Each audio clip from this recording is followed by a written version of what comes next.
You're welcome back. It is still the AM Weekend Show. Right now, we're going to be reviewing our papers. We'll be looking at all the headlines on the front pages of our national dailies.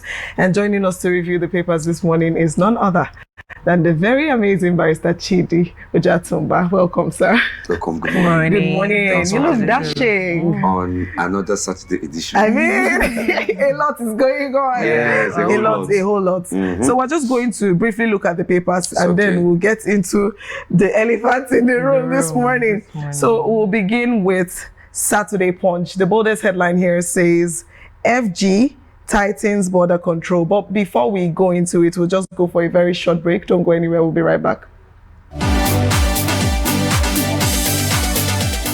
You're welcome back. Before that short break, we're just going to take a look at the front pages of our national dailies, and we'll begin with Saturday Punch. The boldest headline here says, fresh Ebola outbreak. FG tightens border control. Government reactivates portals. Employs more surveillance staff. WHO releases $500,000 as pandemic kills 16 in DR Congo. Also on this paper, from sit-at-home mastermind to prisoner, rise, fall of Simon Ekpa. Another headline here says, police killed my son for attempting to preach to Cross River.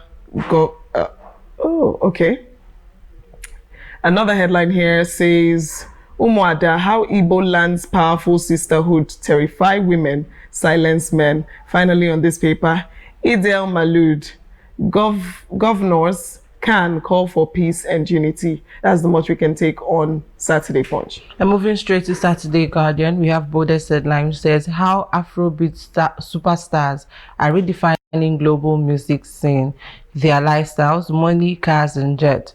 And we have this paper, battle to unseat Tinubu, a national consensus, not northern conspiracy. You can find more of this on page 3, and that's the much you can take on this paper. Moving on to this day, the boldest headline here says, Tambuwal, Tinubu APC destabilizing opposition parties, once against one side, one party state.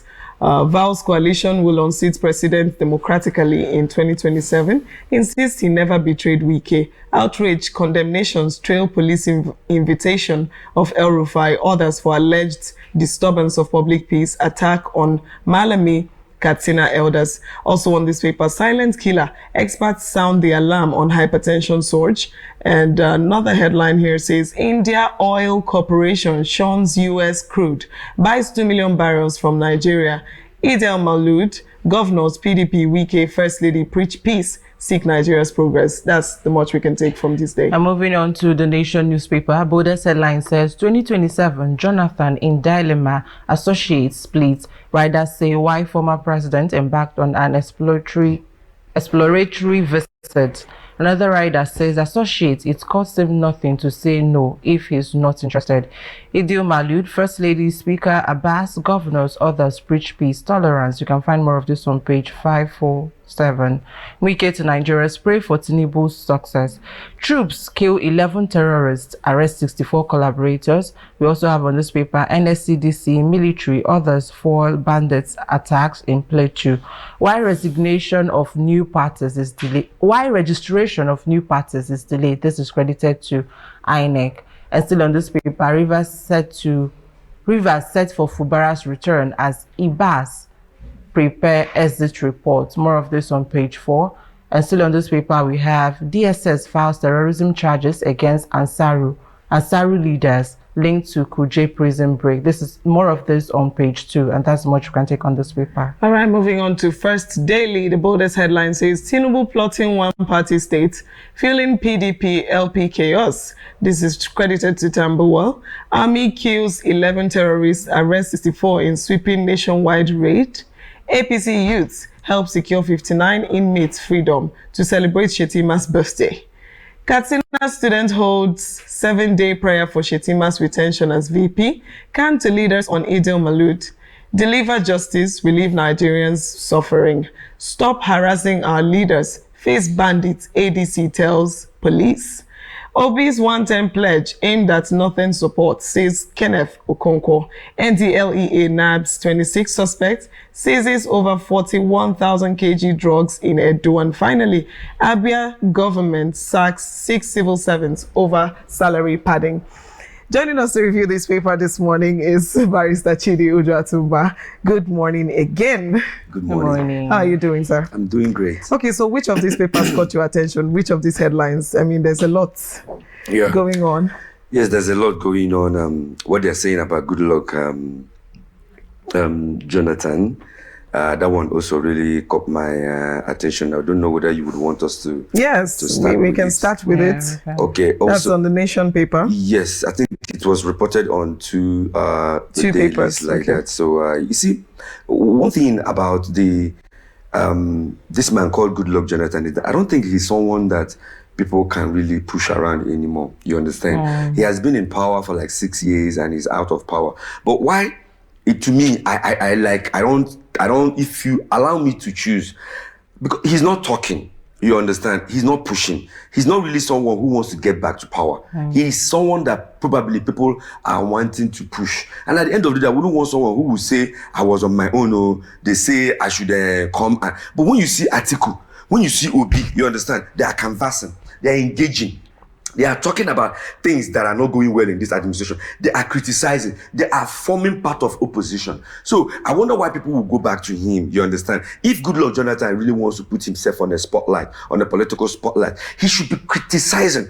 He should be telling this government that this policy and this policy is not well. I know that he's doing it, you understand, probably when he goes to deliver paper, but I've never seen him coming out like a member of any, he has never identified himself with any existing political party, forming part of the opposition. So people calling him back like that and, you know, depending on him to be one of the deciders in 2027, I don't really see it as something that is quite proper because he's not engaging, he's not forthcoming, he's not speaking out, he's not criticizing. It doesn't seem like a hungry politician who really needed probably another 4 years to finish something that he started. Or, you know, when you see a man talk, when you see a man travel around the country, when you see a man analyze the political and the economic situation of the country, when you see a man come out boldly to criticize the existing government, you will know that he has something to do, he has something to offer, and he is hungry to be there, and he has something to offer the people. So that's why I'm really kind of criticizing people who are, you know, calling on Goodluck Jonathan to come back, blaming him or one thing or the other. I know that he is a good man. You understand? I can't take it away from him.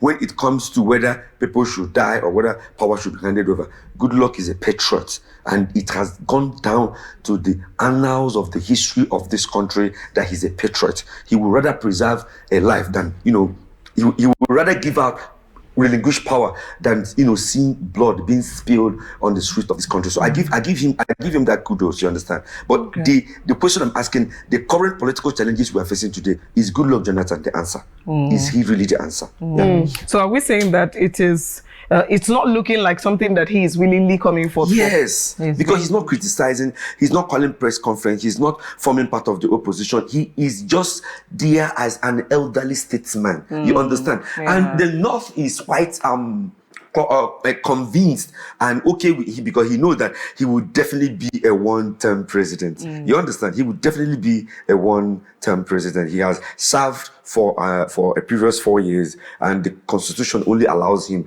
to be just a one-term president, and that's all. Yeah. All right, let's move away from that. Let's look at First Daily newspaper. The boldest headline says, Tinubu plotting one-party state, fueling PDP, Labour Party chaos. This is credited to Tambuwal. What do you think? Is it true that he's trying to, you know, make Nigeria a one-party state? You see, it's criticism, you understand, is the crucible in which a character is tested. Okay, I agree with them. But conformity stifles the intellect by furthering decadency. What am I trying to say?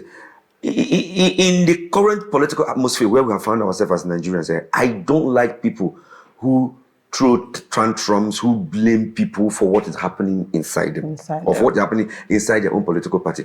It is not far from the truth that the current administration might want to use one people or the other to destabilize other political parties. You understand? It is a political game. It is done from the history of political parties. You understand? As long as you're not killing people, you can pull your men. It's a political strategy. But what I'm saying is that you who is being plotted against, how prepared are you?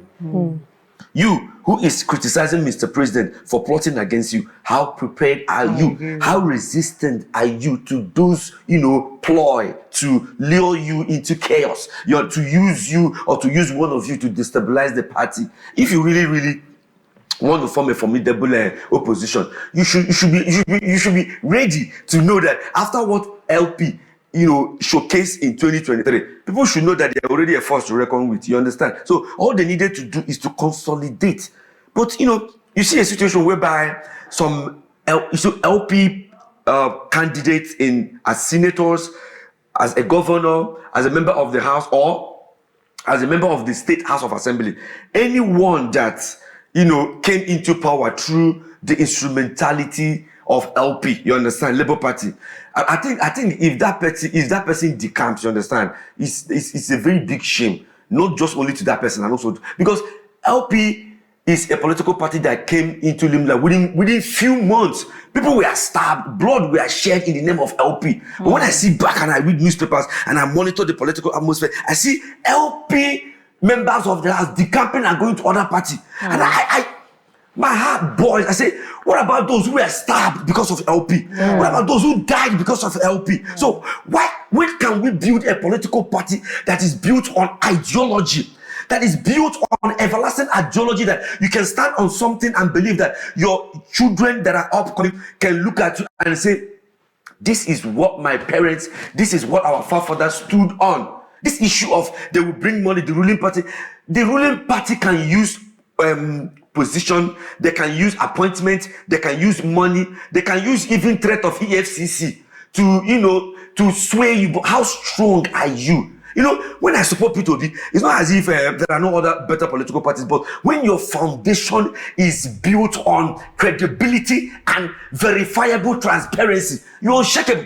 Yeah. You are simply unshakable. So I want politicians to know that what will make them build ideology is not joining one political party or the other, but that little office that the state or the federal government have granted you, be it as a commissioner, as a local government chairman, or as a minister. How are you running it? Whether 2 years or 1 year, how credible are you? Are you a patriot? Are you loving this country? Are you using this little opportunity given to you to foster transparency? That's where we are going to. Let me tell you, no matter how long it lasts, I am one of the adherent exponents of the concept that light would definitely outshine darkness at the end of the day, politically, economically, and in all ramifications of life. Yeah. All right, so I think we should just talk about the Sojimoto saga, because we don't have enough time to check more stories on the papers. So of course we know that appeared on the papers. It appeared on the paper. Okay, yeah, that's true. Okay, so Sojimoto CEO fires back at EFCC, blames Enugu government for contract fallout. I'll just give a very, very brief summary of the issue so that everybody can be aware of what's going on. So real estate developers Sojimoto Ogundele, CEO of Sojimoto Luxury Construction, has been declared wanted by the EFCC over allegations of diversion of public funds and money laundering.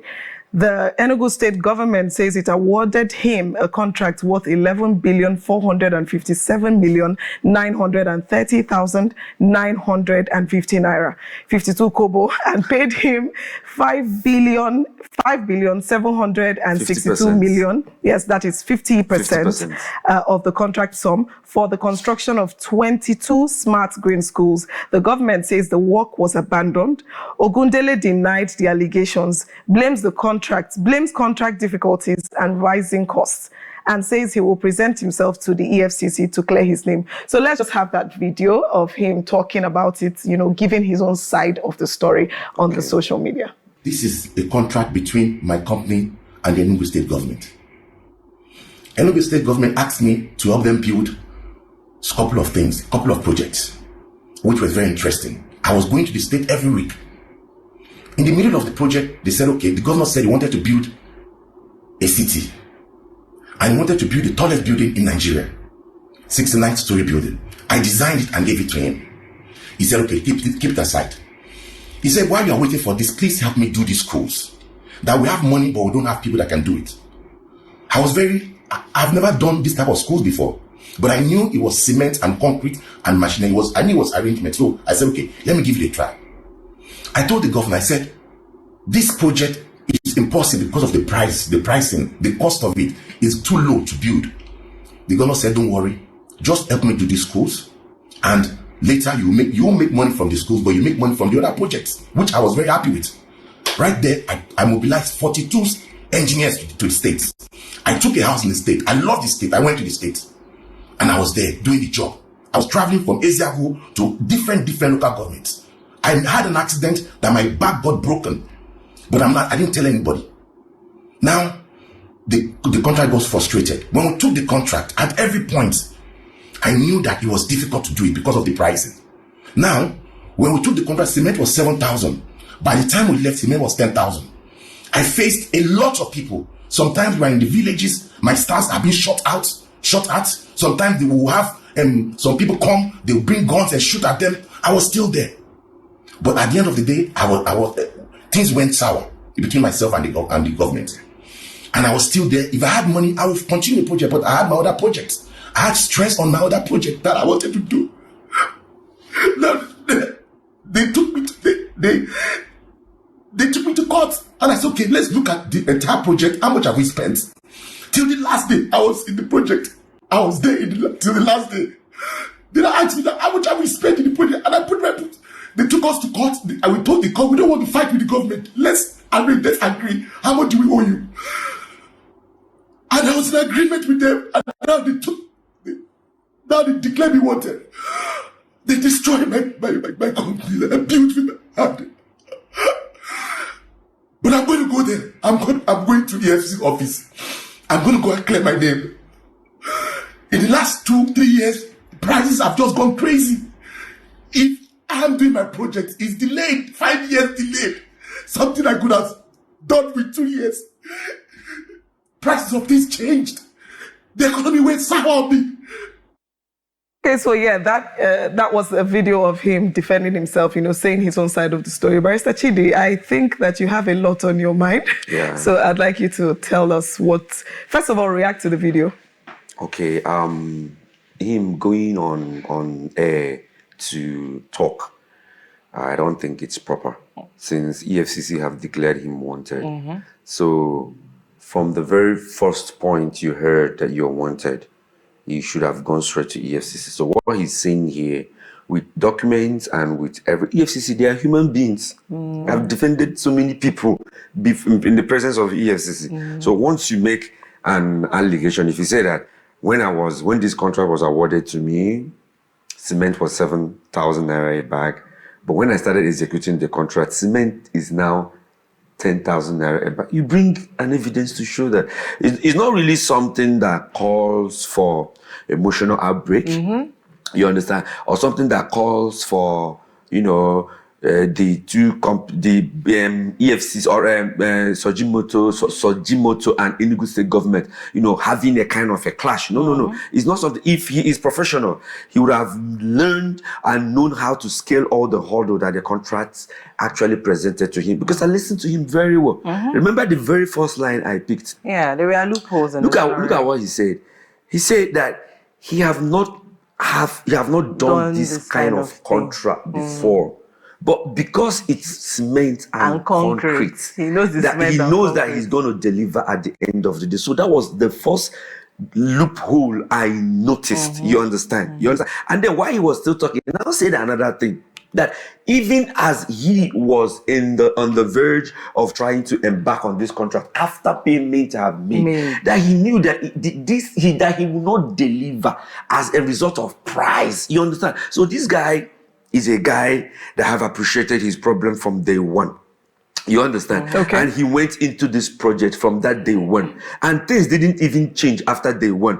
As long as the project progresses, he was confronting both financial and structural and human resources challenges. You understand? But he kept on being there. He kept on probably showing face and telling the government that he could still deliver. Mind you, he was called for a different project to raise and design the tallest building in Africa in Enugu State. Yeah. And he gave the the blueprint of the whole thing. And he was mobilized based on building that structure. You understand? Not on the number of smart schools. The smart schools that are putting him into problem now is something that he has never done before. It's something that he knows that the president is not going to work. You understand? And why would you go into it? Why don't you stand your ground and say, I am a specialist on this ground. If you want to engage me here, please, can you allow me to bring in other foreign partners or other partners who can allow me? Because let me tell you one thing, what if you don't know how to do something,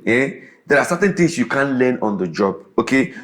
I believe that if he had entered into a project of erasing that skyscraper, he wouldn't have had any problem with Enugu State Government, because that's something that he is specialized on doing, and that's something that he designed, and that's something that he was paid for. He wasn't paid for the development of 22 or 20 smart schools. That was something that the governor offered to him, you understand, and he bought into it. The governor have not done anything wrong in trying to use a contractor that he wants to work with, you understand, but it behoves on him to say, my oga, this is my core area. This is what I am specialized in doing. I have not done this before, but if you really want to use me here, I can give me some time. Let me work something out. You must be 100% sure of what you are going into. So my advice to him right now is go and face EFCC. Go there with all your records, you understand? Go there. They are human beings. They're not going to chop your neck off. Go there and present your case and show how you will mobilize, what you use the money to do. I don't think it's a big deal. You understand? I don't really think it's a big deal. And if Enugu State is not getting what they wanted, okay, if there's nothing wrong in them saying the funds allocated to your company for the erection of this skyscraper, we're now pushing it for this smart school, which this governor has been very, very passionate about the establishment of this smart school. So he's for. I'm still blaming him. I'm still blaming him. Okay, let's just get into certain things, because there are things that I would like us to clarify on before we get to the final words for Sojimoto. So the first thing here is, what would you say, what's the difference between a contract dispute and a criminal case? And where does this fall into? Okay. Because we've involved the EFCC now. So we need to know what we're really dealing with. Is this supposed to be a contract dispute or a criminal case? Now, when you talk about contract disputes, okay, you have to talk about the terms and the conditions of the contract. Every contract has clause that stipulates how challenges, obstacles, that's what we call top measure, acts of God. You understand? There are so many things that can occur, but for you to make that contract complete and for you to envisage or try to put the contract both to work in the present and also in the future, you have to envisage so many things that you don't even know how they're going to happen. So you put all of them into the contract, like saying, if there is a misunderstanding between the parties in the contract, how will it be resolved? Will it be through arbitration? Will it be through court action? Or should both parties go their separate ways? So everything that will occur in the future must be encapsulated into the contract document. And then when there is a violation of any of those terms and conditions, you can now talk about what?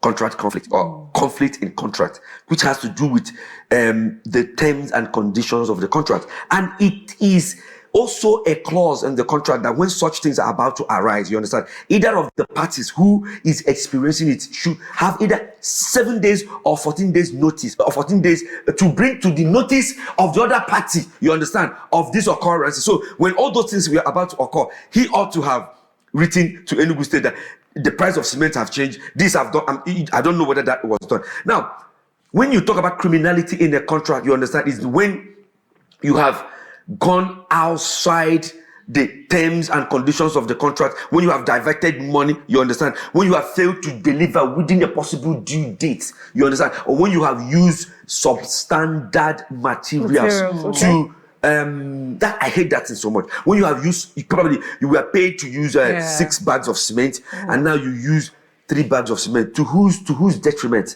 For building to collapse at the end of the day, for innocent people to die. So these are the These are the items now that constitute Yes. criminality in contract. And when that occurs, you understand, someone can go way outside the terms and conditions of the contract to bring criminal charges against you. Okay. If you are not found, if you are wanting, if you could not be found, if you cannot give them details of the quality of materials that you are using, if they feel that, let's take for instance, I have mobilized you let's say 1 billion naira to do a contract, but the structure on the ground does not reflect the amount of money that have been disbursed to you, and we cannot find you, and we have checked you are being used, so you use substandard material, and when we try to communicate you on a civil way, it's not going to be possible.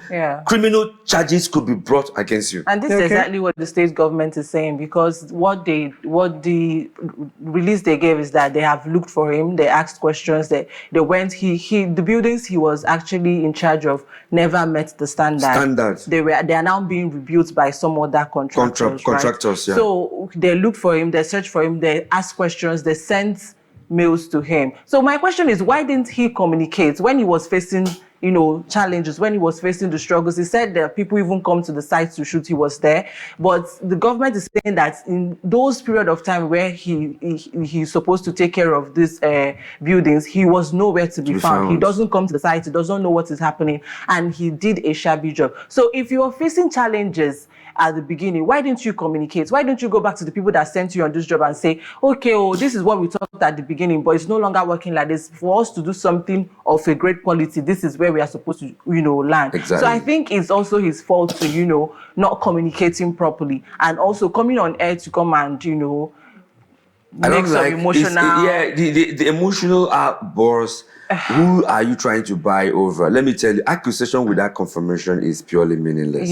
So if someone is accusing you of something, are you breaking on the media? Are you breaking on air because you are right or because you are wrong? I don't understand. So if there are areas where money have been mismanaged, EFCC will look into it. And I think the earlier you bring EFCC into this kind of a thing, the earlier the better. Not after a few years. There's a case I'm handling right now. I won't mention the party, but it has to do with Enugu State. And it has to do with contract. During the time of the past administration. So when you feel that things are not being done well, and when money have been disbursed, you understand, it's right for you to bring EFCC. So that there will be a dispassionate and a transparent investigation in order to find out exactly what really happened. Because if you are telling us that you brought 40 engineers on the ground and that you did this and you did that, and this amount of money was disbursed to you. And I think I read something in the report that he gave another bank unfortunately, we've run out of time. We're going to talk about that. As I was talking, things were just coming into my mind. And the Zenith Bank saga and all the rest of them. So, there's just a lot. So that's actually something that will ordinarily bring EFCC into a matter. Let me allow you to close up for us to leave other talk. We'll just keep our fingers crossed because this is a developing story. We're sure that there'll be more updates and we're going to follow it up. But in the meantime, thank you so much for joining us. It's always a pleasure. All right. Up next on the AM Weekend Show is our next conversation. But before that, we'll just take a very short break. Don't go anywhere. We'll be right back.